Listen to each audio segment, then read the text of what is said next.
All right. Good morning. Rebecca, can you hear me? Okay, we can't hear you. Yes, great.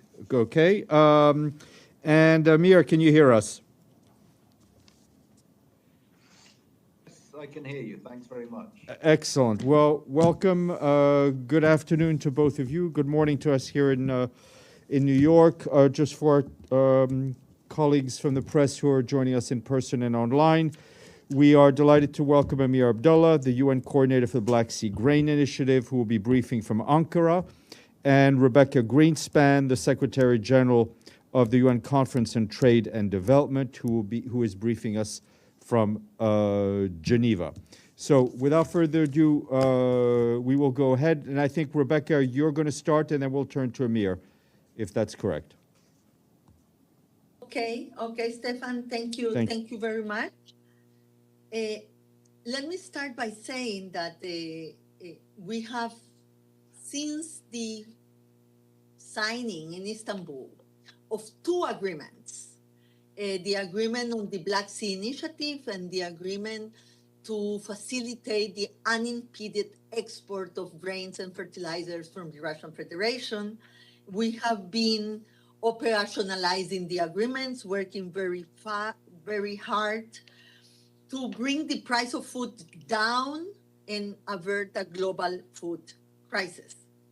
So it is important to understand that there are two main messages that we want to leave with you in terms of our efforts.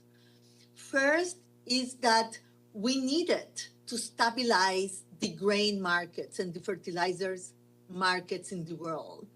And for that, the agreements were essential to be able to make food affordable for millions of people in the world. We needed price to come down to really combat the price hike in food that many have experienced during this time. So the first thing that happened with the Black Sea Initiative was precisely that.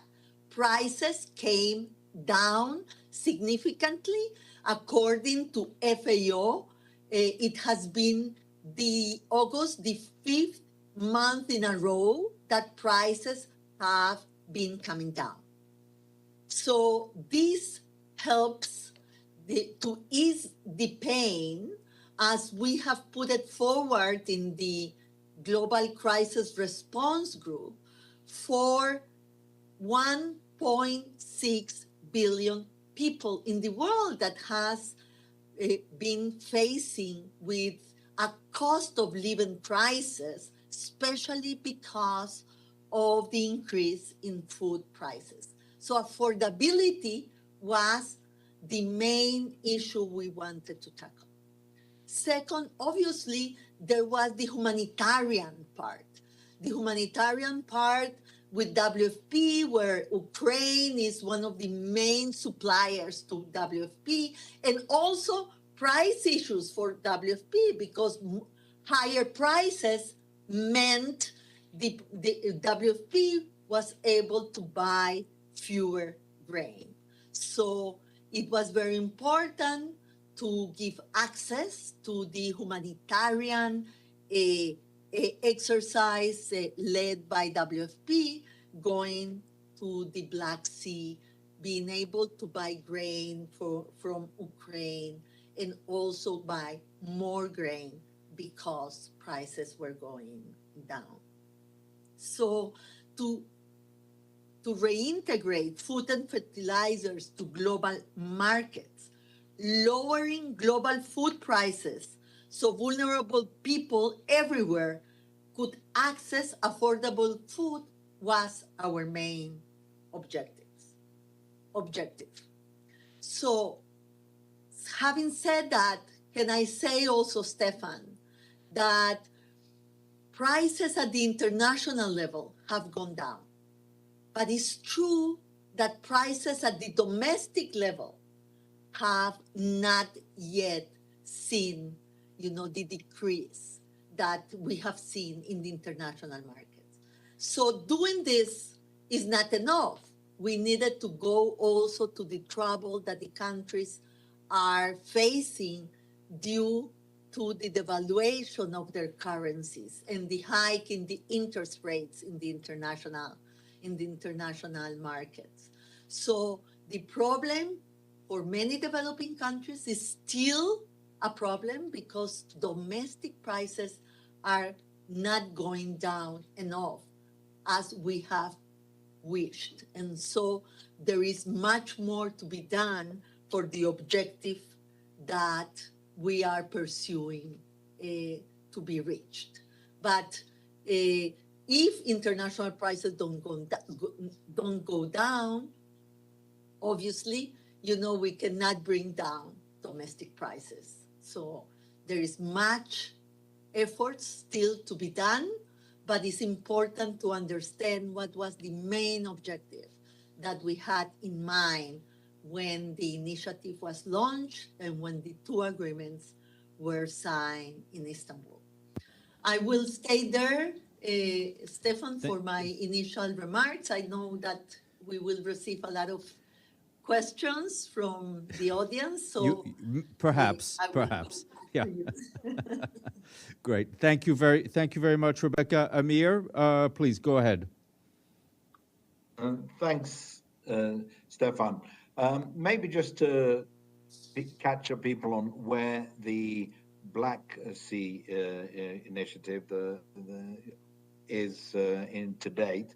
I mean, there's been a lot of background information already given on when it started, how the Joint Coordination Center has been set up, and how vessels are inspected when empty going in towards Ukraine and inspected full coming out. So I won't go into all those details again because I think most people are quite familiar, but if there are any questions, happy to take that. But rather just to update on where we are today. We have had 129 successful voyages out of Ukraine, fully laden. That's taken us up to nearly 3 million tons, over 2.8 million, nearly 2.9. So we're close to hitting the 3 million ton mark. Hopefully we'll do that in the next day or so. And the rate at which we converted, it took us nearly, it was over 3 weeks. It was nearly 4 weeks till we got to the first million, but then the second million was about 8 days later, and the third million about the same. We'd really like to see a slight increase on that. So there are some efficiencies that we probably need to try and introduce if we can. But if we hold at those levels, we're more or less in line with what this part of all the agreements had sort of sought and thought. It will be, I think, important, as Rebecca has just said, that there are other channels and other avenues and other points that need to come into play. They're not part of the Black Sea Initiative, but they're part of the overall picture of bringing these two efforts. You could almost say two sides of the same coin, to make sure that both of them achieve what we're hoping to. The interesting thing, I mean, Rebecca has mentioned about, the international global prices coming down. There are some issues sometimes in local prices, but what we have seen is with the prices dropping, an interesting phenomenon we've seen in one or two countries is that because of that drop, people who had been hoarding grain and hoping to sell it at a high price are actually now selling it, which is putting more on the market. And hopefully that, Rebecca, will bring some of those local prices down too, notwithstanding the rate of exchange and rate of inflation factors that Rebecca has just spoken to. But so what this is meaning is it's not just the grain coming through the corridor that's increasing availability. Other food now starts to come back into the market where we don't have issues such as hoarding or price watching. And then I think, the what we do need to do, I mentioned, getting this up to where it needs to be. the 129 vessels without incident or without serious incident, keeping those ships moving is sometimes a challenge, but we have done without any kind of serious incident, is raising the confidence in the shipping industry and people buying that you can actually send ships through the Black Sea, get them loaded and bring them back. And what we need to do is hopefully we will get more ships into this part of the trade. We will need to make sure that we can keep inspecting them in time. Our inspections have been more or less keeping track and level with the number of vessels that we have going through, because we don't want ships to have to wait an inordinate amount of time, because that'll get a bad news story out. But so far, so good. And, there are, I believe, enough encouraging signs that we will see an uptake. And as we see that uptake, we will need to come up to it, thing. And I think what we all have to recognize is that we are where we are in this part of the initiative because of the collaboration that has existed between all participants. I mean, the 3 member states who signed up to the Black Sea Grain Initiative,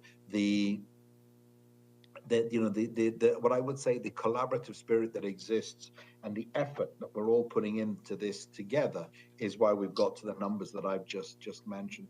And, it is important. And I think, Turkey plays a very special role in that. Along with the UN, we are the parties that are trying to keep this together and keep it moving. So, the initiative initially signed for 120 days. We know that will come around very fast, and getting extended, that is something that will be on our minds. And we've got definitely very positive messages from Turkey that they fully support this to go on, not to stop at the 120 days. And we are hoping that with their influence, with the UN's mediation efforts, that it won't really be a matter for discussion. And we'll certainly put in the effort to get as much as we can through in those 120 days, because it's that result that will keep it going. I'll stop there, Stefan. Thank you. We'll take some questions in the room, and then we'll go. Michelle? Thank you both for the briefing. Michelle Nichols from Reuters. On behalf of the UN Correspondents Association, thanks for the briefing. Ms. Grynspan, I wanted to ask you a few specific questions. Obviously, last week we heard some complaints from Russia about the deal, not getting their food and fertilizer out to the world. And then today, my colleagues are reporting on a specific part of the deal that you appear to have proposed with regard to Russian exports of ammonia. Could you give us some details on that? My colleagues are reporting that this proposed deal would see the ammonia go from Uralchem to Tramo, which would then pay Ukraine to pump and transit it. How close are you to getting this deal? And is this essentially the key hurdle that Russia was complaining about last week, that was kind of casting doubt, I guess, on whether they would even renew the whole deal in 120 days? Thanks. Stefan, we are going one by one? Yes, Rebeca, please go ahead. Okay. So let me first say that ammonia and fertilizers were in the 2 agreements from the beginning. This is not something new. It was in the Black Sea Initiative Agreement. The ammonia was included in the memorandum, and also in the memorandum that was signed for the unimpeded export of food and fertilizers from Russia. So that's the first thing that I think that we have to have in mind. And what I can say is that the UN is pursuing all efforts to allow for a positive outcome on Russian ammonia export to international markets. And that's what we are doing. Specifics about the negotiations, you understand that I cannot give you.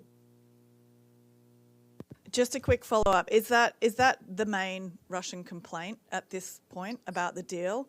And how worried are you both that if they can't get this, that Russia will then withdraw from the whole thing?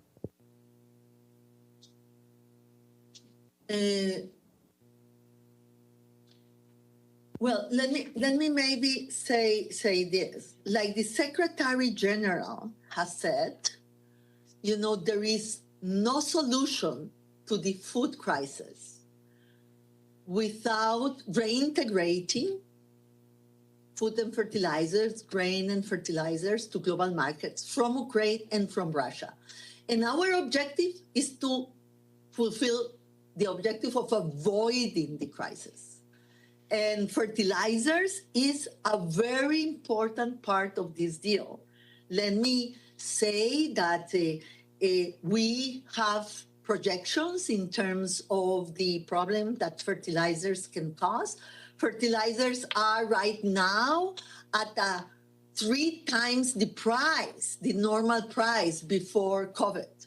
So we have said from the beginning, in the first, the second, and the third brief of the Global Crisis Response Group, that we need to tackle grain, but also fertilizers, because the crisis of affordability that we have now will be a catastrophic crisis if we don't solve the problem of fertilizer. Let me give you the example of West Africa. You know, West Africa already is over the sowing season, and we know that demand was down by a very high percentage. So this is really hitting small farmers, and production will help harvest around the world. So that's our objective. We have been from the beginning saying this. This is not new. It has been in the agreements from the beginning. It's not new. And we will continue to try to find a solution precisely to this problem. Fertilizers are important for the world to have enough food in the next harvest. We are going into the sowing season in the northern hemisphere. If we cannot solve this problem, that is an urgent problem that will affect and bring, you know, a food crisis in the future, we will be in a dire and very difficult moment for the most vulnerable and the poor of the world. So that is an objective. how close are you to this deal on the ammonia? I think that I cannot comment on that. It's too soon to say. We will continue, as I said, all efforts for this to be resolved. Edie and then Maggie. Thank you, Ms. Grynspan. Edith Lederer from the Associated Press. The initial word on the problems with Russian exports focused on insurance, financing, and getting ships that were willing and able to go to Russia to export their grains and fertilizer. Are those issues still issues that are unresolved or are facing difficulties and sparking the comments from President Putin and the ambassador here about no Russian exports really getting off the ground or in the sea? Okay, let me comment on that. We have made important progress in all these issues, but there are issues still to be resolved in those three: in insurance, in financing, and in shipping, in the shipping industry. We have made progress because clarifications within the sanctions framework have been provided by the US and by the EU. And it has been clarified that food and fertilizers have no sanctions for insurance to be given for the ships carrying food and fertilizers. It has been also clarified that the banks can make transactions when to food and fertilizers are the subject, and also that ships carrying food and fertilizers can get to the ports, especially to the European ports, if carrying food and fertilizers. All those clarifications have been made, and they are very important because they were doubts about several of these of the coverage of the sanctions. Now, to engage again the private sector is not by decree. We have to go, we have to talk, we have to explain, because no doubt, as I said before, the market showed a chilling effect from the private sector. So this is a process that we are working on and that we are focusing on from the beginning, precisely to comply with the terms of the memorandum of understanding that was signed in Istanbul. And we will continue doing so. This is not like one stroke will solve all the problems. We will have to see the specifics many times. Many times it's not a general thing. It's specifics that we will have to clarify and to explain for it to happen at the scale that we would like to see for the Black Sea Initiative and the unimpeded export of food and fertilizer from the Russian Federation to be a concrete thing. Also, and Amir, you correct me, but in the Black Sea Initiative, we also want to see this more at scale. It's impressive what has been achieved right now, but to get to the level that will be necessary to establish as it was before, also we will need bigger ships to come in and the private sector to remain engaged in the activity.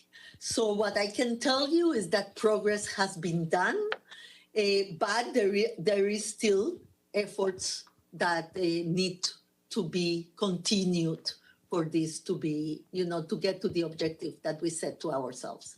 And as a follow-up, are President Putin and Ambassador Nebenzia correct that there has been no shipment under this agreement of either food or fertilizer from Russia? I didn't hear that from them, and I didn't interpret that in that sense, because exports have been going out from Russian ports. Were those exports under this program or just other Russian exports? No, we are talking about food and fertilizer exports. Go ahead, Benno. Thank you so much. Two follow-ups, actually, to Edie's question. Can you tell us how much in tons fertilizer and grain was exported from Russia, or is exported from Russia right now, and how that number changed in the last weeks since the grain deal was struck? And then the second one, to Michelle's questions, I think you both are dealing with Russian representatives on a daily or weekly basis. What are the signs? How committed are they to the deal still?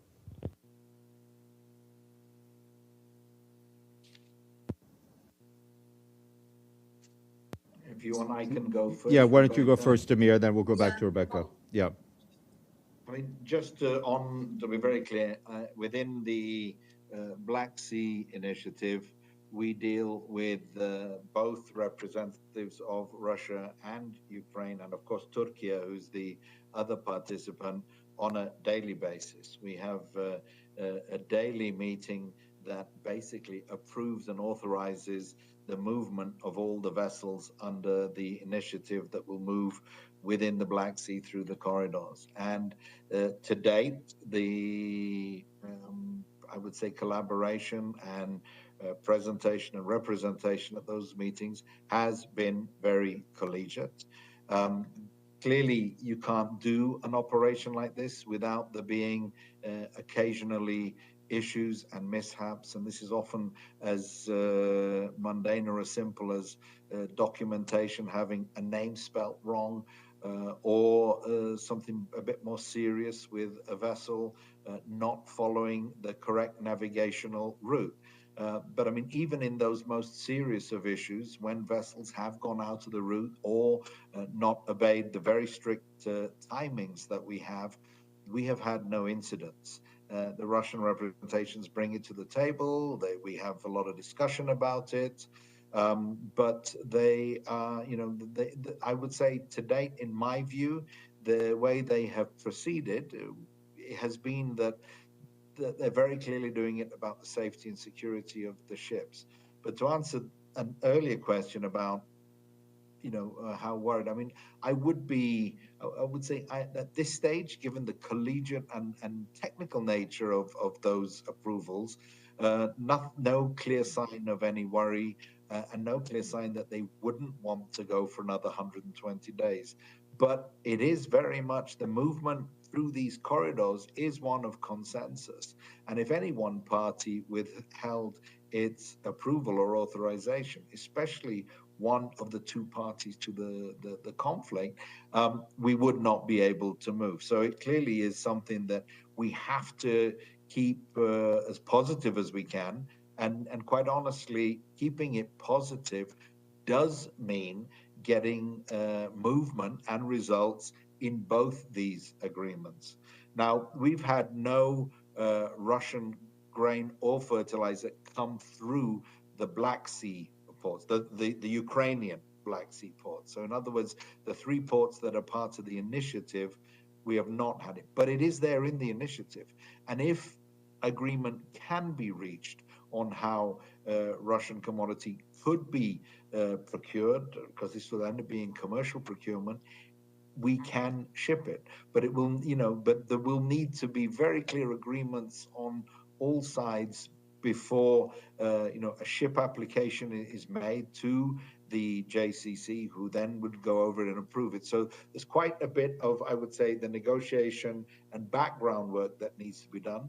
But are the technical things in place, the technical procedures, et cetera, in place to do it? Yes, they are.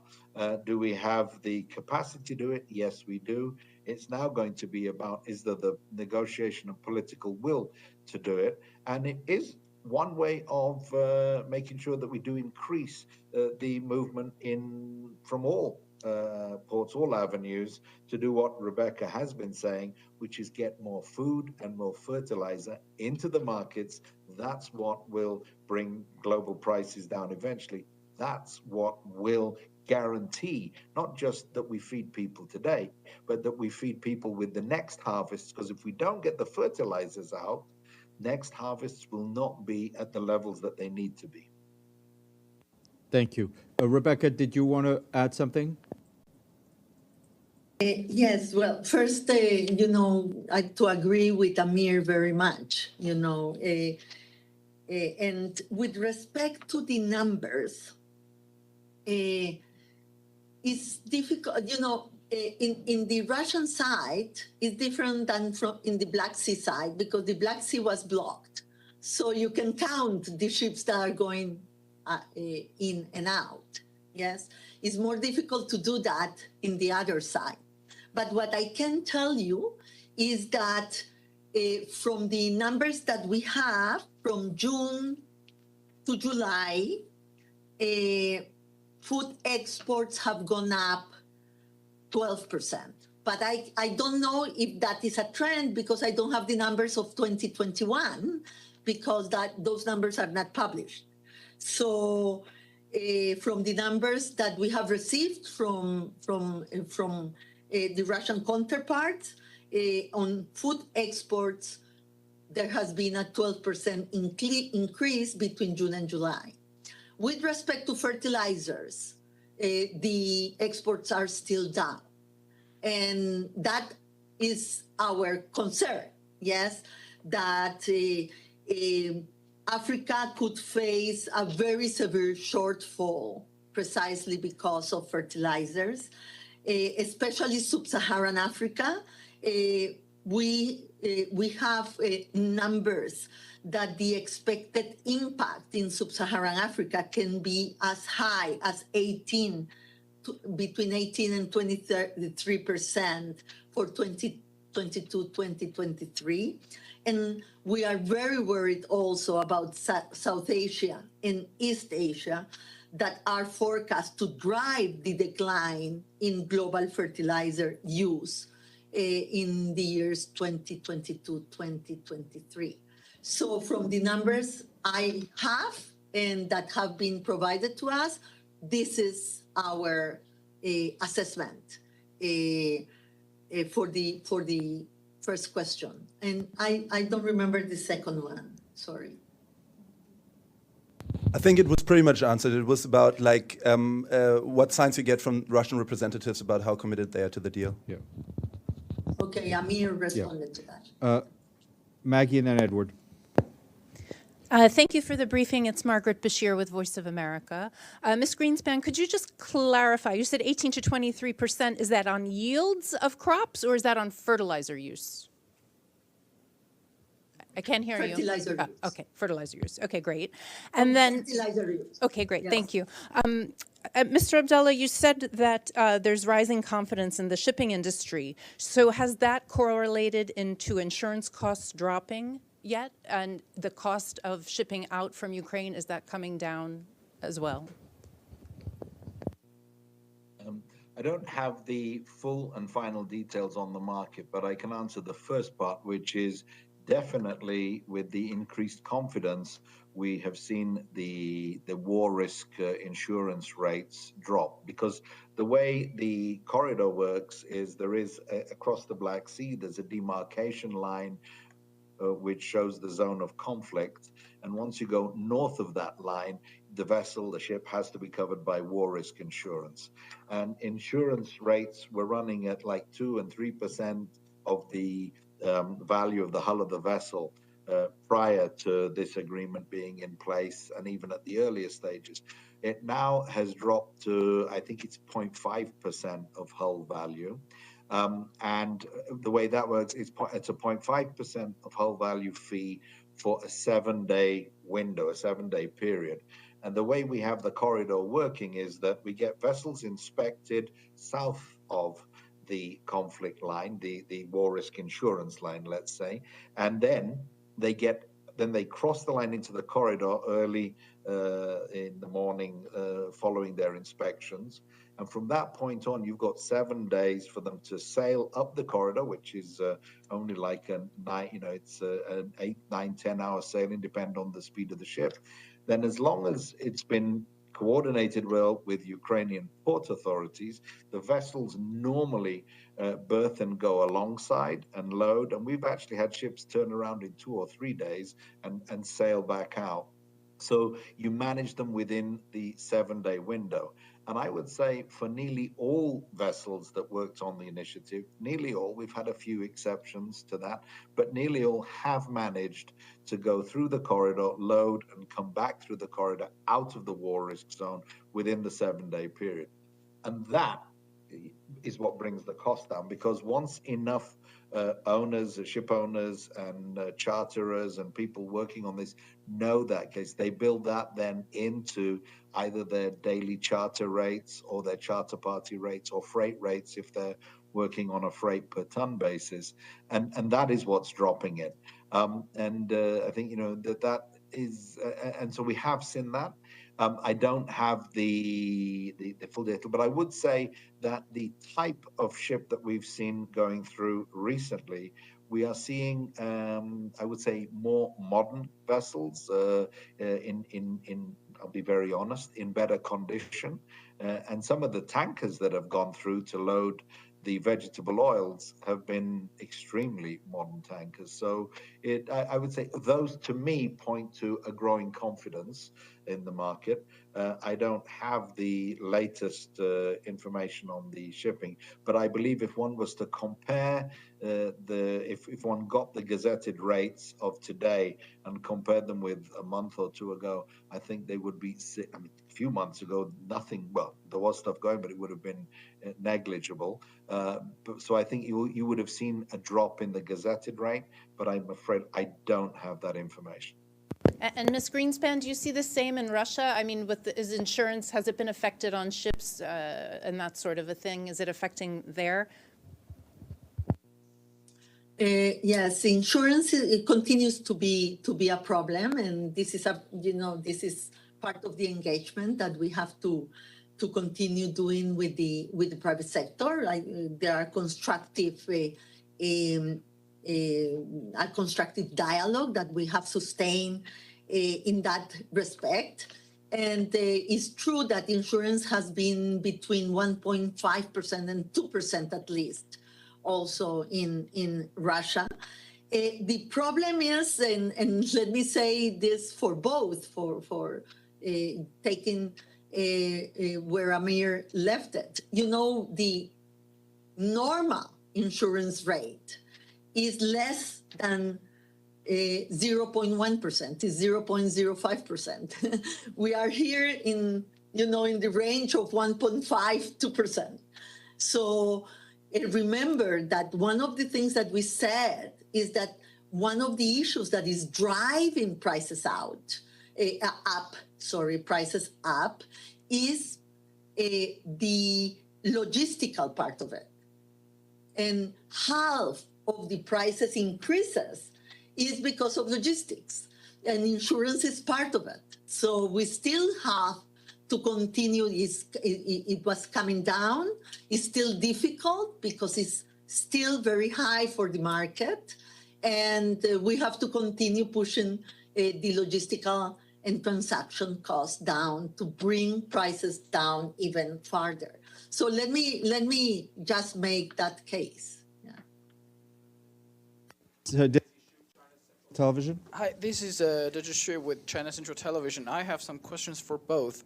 First, for Mr. Abdulla, I have a technical question, because we know that some of those contracts now executing in this deal have been existed before the deal has been struck, and has the vessel a complete execution of those contracts?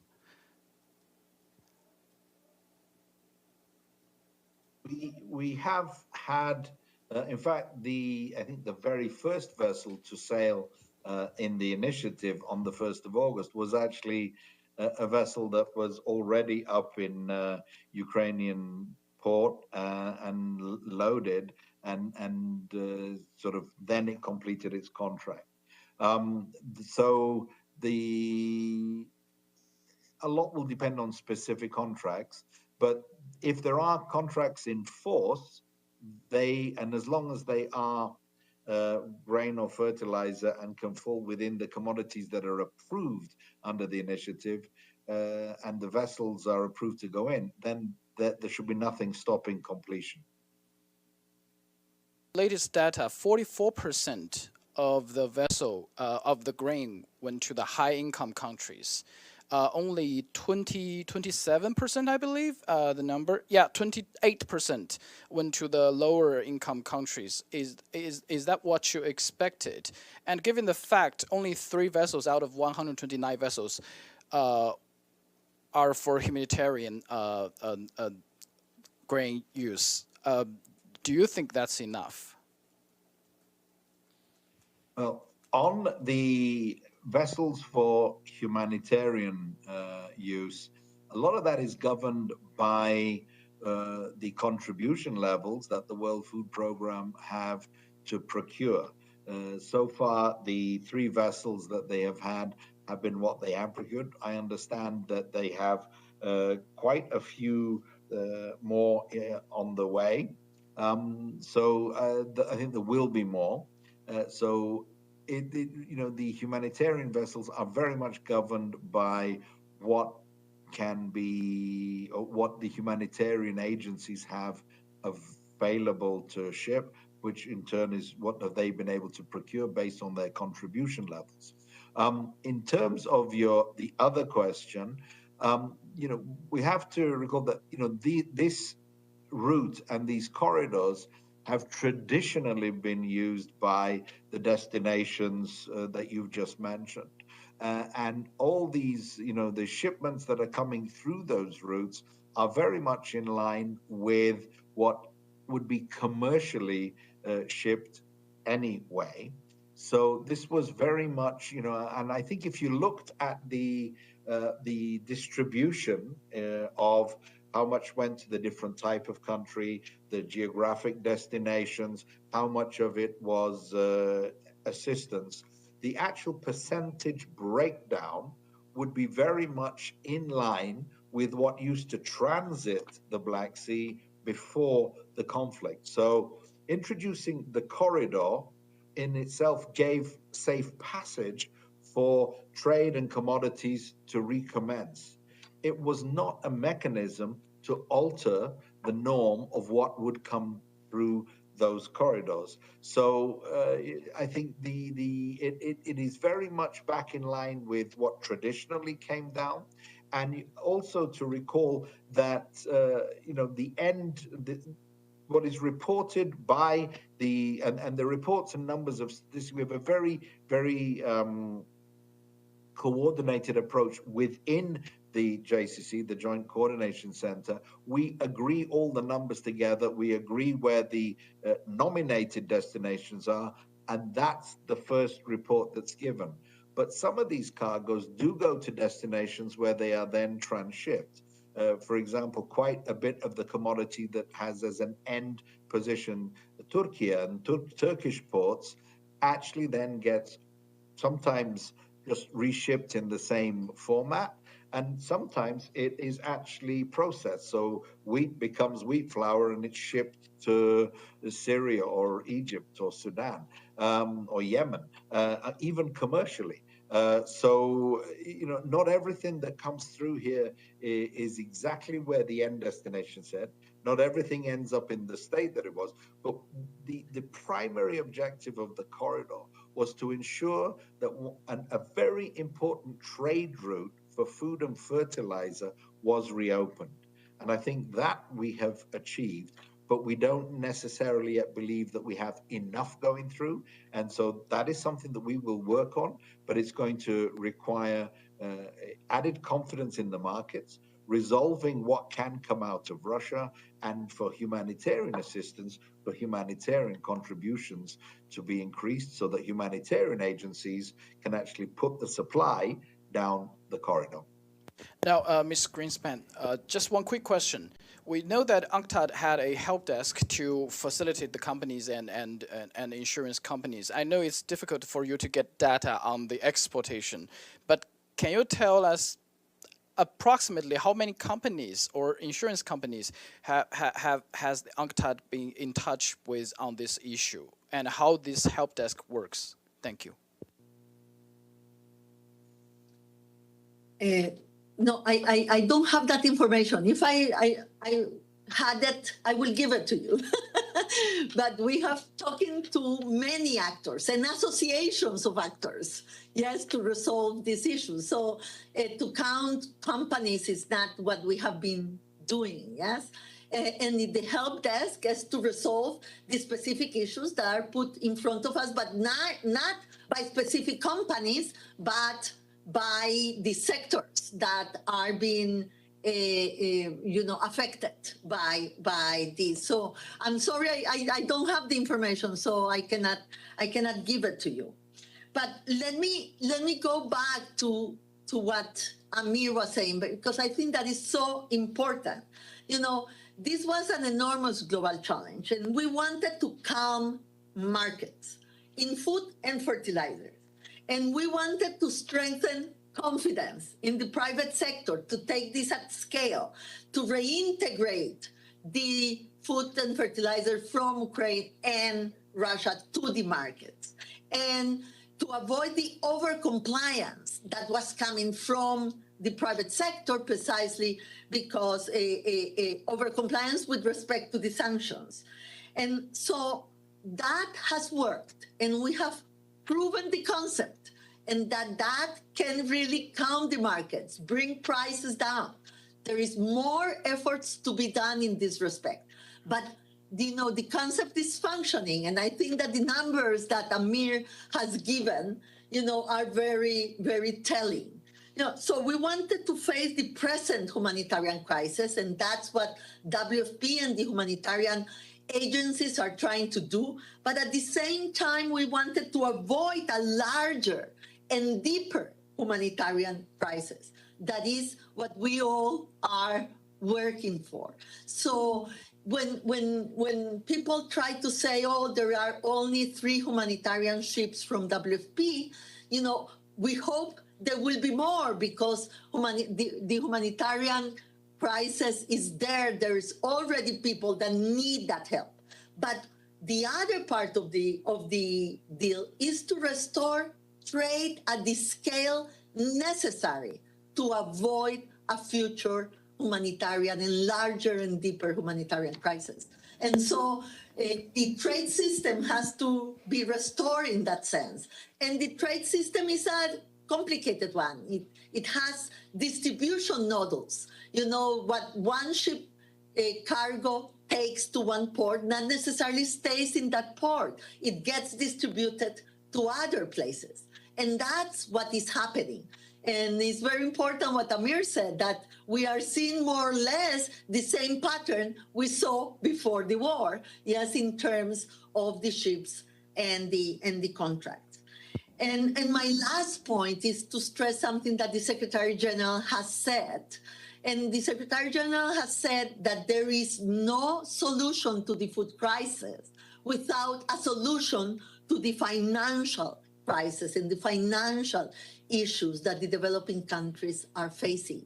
And I want to leave with you that message. We need more than what we are doing. We need also to find solutions to the financial stress and the financial crisis and debt crisis that many developing countries are facing. Thank you. Kirsten, and then I'll go to you. No. I will get to you. Bit tangled here. Thank you. Kristen Salumi from Al Jazeera. I did want to ask about, you did clarify a bit about rising food prices, but I'm wondering, have any countries seen any relief as a result of these measures? You said that internationally commodity prices had come down, but domestically not so much. And then also, is there a time frame for fertilizer exports for them to need to get out in order for to not see food production decrease at a rate that's going to really harm markets and supplies? Thanks.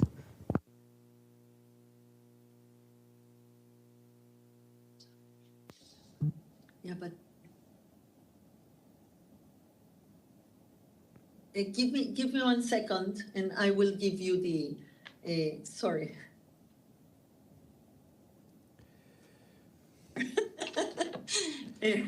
Yes, there are different sowing seasons, but if fertilizers have to be purchased in advance to the sowing season, yes, so you can plan how much you are going to plant.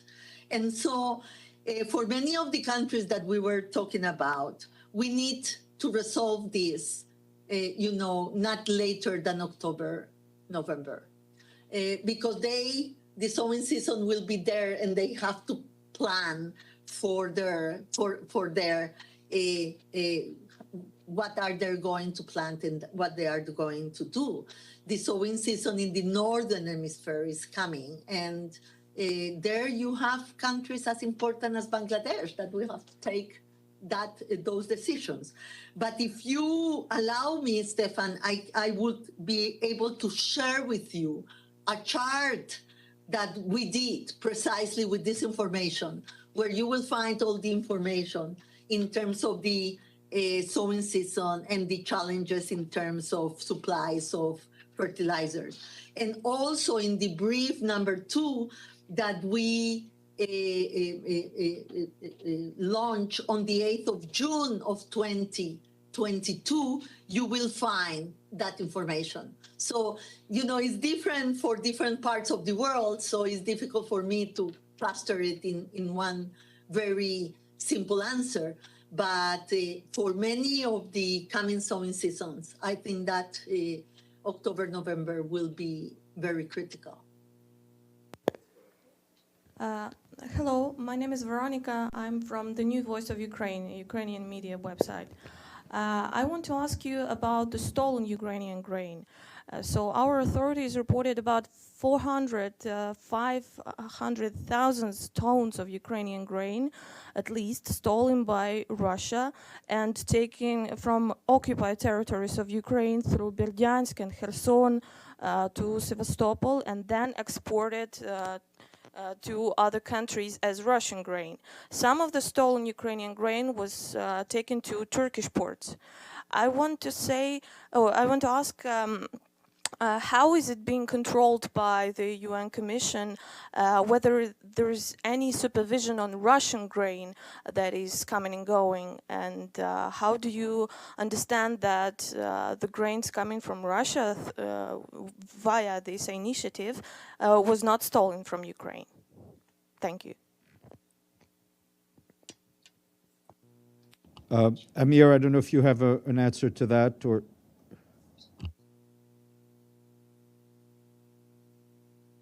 I can just say a few words.